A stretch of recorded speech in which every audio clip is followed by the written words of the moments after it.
रिया चक्रवर्ती आज एनसीबी के सामने अपने तरफ की साइड रख रही होगी और अपने आप को क्लीन चिट साबित करने की कोशिश कर रही होगी।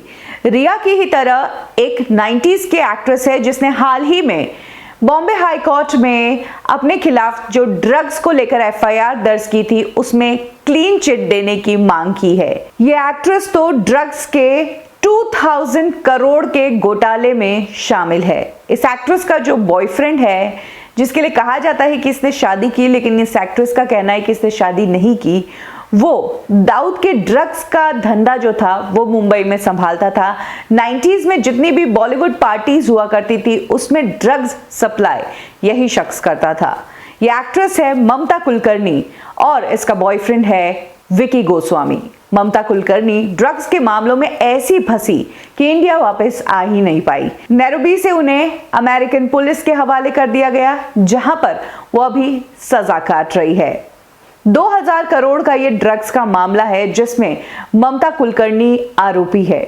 उनके खिलाफ एफआईआर दर्ज है, लेकिन हाल ही में ममता कुलकर्णी ने बॉम्बे हाई कोर्ट में एक पिटीशन दी है जिसके तहत कहा है कि उन्हें इस मामले में क्लीन चिट दे दी जाए। ममता कुलकर्णी का कहना है कि विकी गोस्वामी उनके एक टाइम के पार्टनर थे, लेकिन इस ड्रग मामले से वो बिल्कुल अलग है।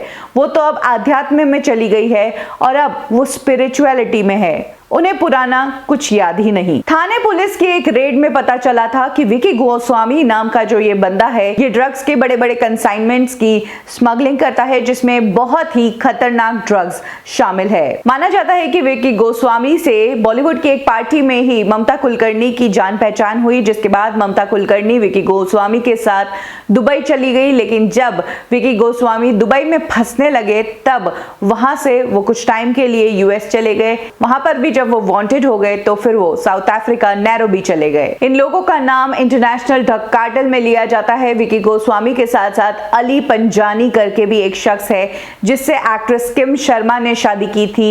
इन सभी के खिलाफ ड्रग्स को लेकर केसेस चल रहे हैं। ये कब से जेल में बंद है और इनके ऊपर करोड़ों के ड्रग्स की हेरफेर करने के इल्जाम है।